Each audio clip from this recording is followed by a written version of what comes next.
Welcome back to the Bearded Console Gamer, and today, my friends, we are going to be discussing Horizon Forbidden West, and, more specifically, discussing which of the elements from the original game Horizon Zero Dawn that we want to see perfectly implemented in the sequel to make it the raging success that it so deserves to be. And as always, if you enjoyed the video, be sure to like, subscribe, force your friends to subscribe, and also stay tuned in the lead up to Horizon Forbidden West's release, as I'll be holding a giveaway in which a lucky subscriber will win a free copy of the game. Now let's get onto the business of breaking down exactly how Guerrilla Games could make Horizon Forbidden West a fantastic second entry for the franchise and a strong contender for Game of the Year. And I want to start off with something that the team at Guerrilla Games excelled at with Horizon Zero Dawn, and that is the ability to convey the importance and lore of key locations within the game using nothing but exquisite environmental storytelling, the occasional text log, and a hologram. The Grave Horde mission in Zero Dawn was a perfect example of this. Without getting into spoilers, you see a vast metal devil looming over the site, the approach to which is dotted with decaying tanks arrayed to fire on the vast machine. And upon entering through a rent in the mountain caused by one of the Horus Titan's mechanized limbs, you immediately know that you're looking at the scene of a desperate, failed last stand, evidenced by the corpses of soldiers, broken machines, and those distinctive anti-Titan tanks. These visuals, paired with the logs, immediately impart the importance of the site on the player and the violence of the climactic battle with the Titan that destroyed the installation. And I'd love to see this level of world building skill carried forwards into the environmental design of the next game. And that's particularly the case when it comes to talking about the decaying remnants of the civilization of the old ones that came before, as we saw with the Grave Horde bunker. For example, I'm dying to know the story of this wrecked ship that was showcased in Forbidden West's reveal trailer. I mean, it was obviously part of Operation Enduring Victory, but what happened to it beyond that? Was it part of some climactic battle with a Horus-class Titan, or did the crew befall a different fate? Well, if Forbidden West is anything like Horizon Zero Dawn, then we're probably going to find out either by reading the environment or by hunting down holologs.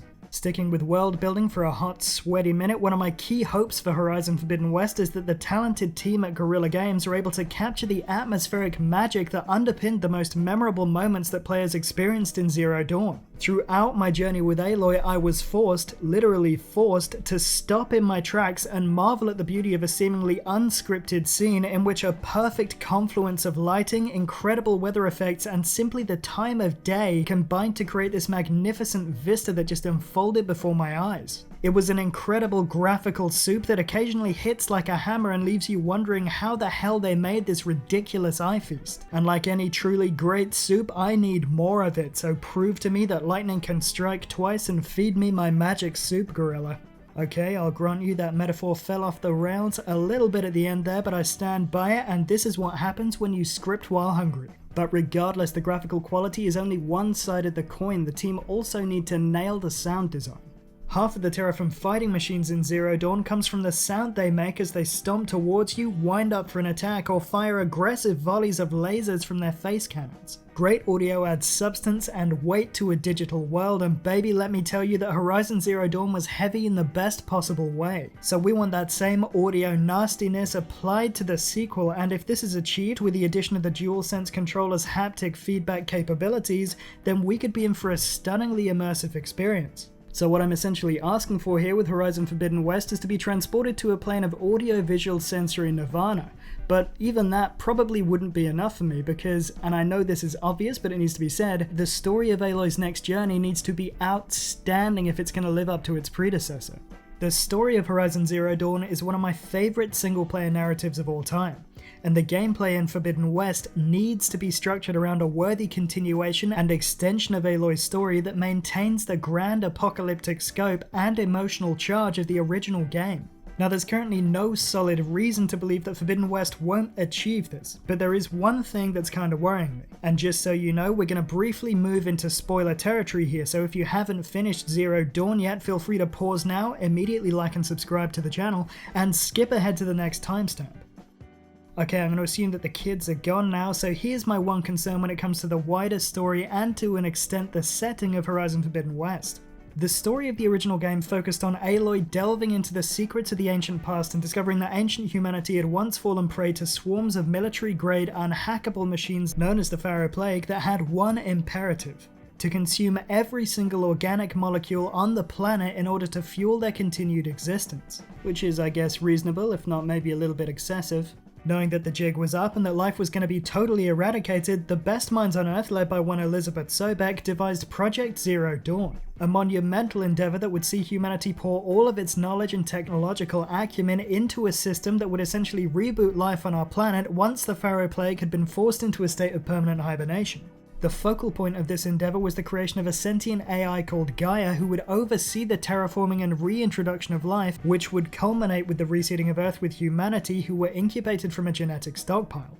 The true tragedy and emotional weight of Zero Dawn's backstory is that the entirety of humanity came together back then to wage an unwinnable war against the machines in order to buy time for Gaia's completion. Now, as we know in Aloy's time, someone or thing is seeking to trigger a cascade of events that could see the Pharaoh Plague reawakening and hangrying Earth back into a lifeless husk. But if you played the game, you already know how that turns out. My point is that the writers, devs, everyone involved in the project were able to cram all of this lore and emotional weight into the game because it was focused on the epicenter of Project Zero Dawn. It's where Gaia was born, where all of the important facilities are, and where humanity's greatest players sacrificed themselves. Forbidden West, however, is set in a new area of the world removed from this epicenter of destruction and rebirth and the old world ruins which serve to convey the desperate lore of the game. There'll be no Gaia Prime, no Eleuthia 9, the devs will have to come up with new and important places to further the story while maintaining that narrative intensity. And in my opinion, that's going to become more challenging the further you get from Gaia, which is the source of the rebirth. So it's going to be fascinating to see how Guerrilla overcome this in Forbidden West.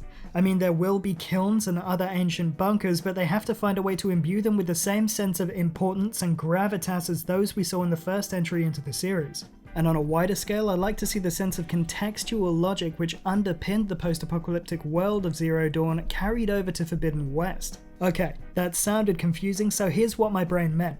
On the face of it, the world of Zero Dawn is ridiculous. It's an environmentally uber-diverse world populated by a combination of biomimetic reptilian dinosaur-like machines and tribal humans who live in the shadow of ruined skyscrapers and enormous squid-like metal devils. However, the more of the game you play, the more you realize that literally everything in it makes logical sense in the context of the lore of that universe. It's explained, either directly or indirectly, and that's the hallmark of a well-designed world. Furthermore, it allows you to get further immersed into that world if you believe everything, which is the cornerstone of a great gaming experience. However, despite me showering Zero Dawn in praise, there are some improvements that I'd like to see made to Forbidden West over the original game. For example, machine movement would benefit from being less predictable.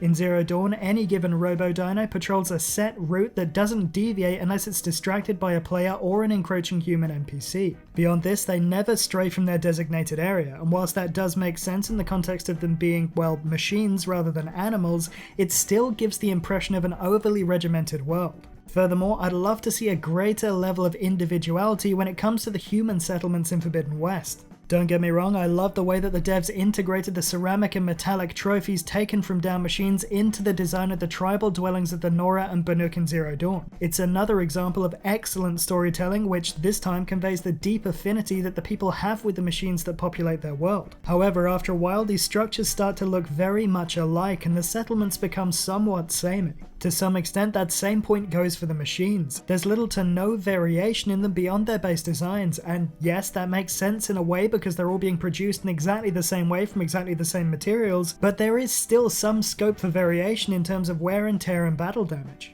Redmore from Horizon Zero Dawn is a perfect example of this. There's build up to the fight, there's lore around that particular machine, and its appearance is somewhat unique, though frankly I don't think they go anywhere near far enough with this. All that Redmore has to differentiate it from a normal Thunderjaw is a little bit of damage marking I think and some spears sticking out of its back. I'd love to see more of this, more named machines, maybe some variation in appearance, though I don't know from what we've seen in the trailer whether that's going to be the case. And my final wish for Forbidden West is that Guerrilla Games follows the formula that they came up with for Zero Dawn when they generate the trophy list for Forbidden West. The Platinum for Zero Dawn was an absolute pleasure to collect. It didn't require multiple playthroughs on punishing difficulty levels or a ridiculously long list of collectibles in order to complete. Instead, it encouraged me to revisit beautiful and evocative locations from around the game world while experiencing everything that the developers wanted you to see. That is peak Platinum design, and this is the end of my video.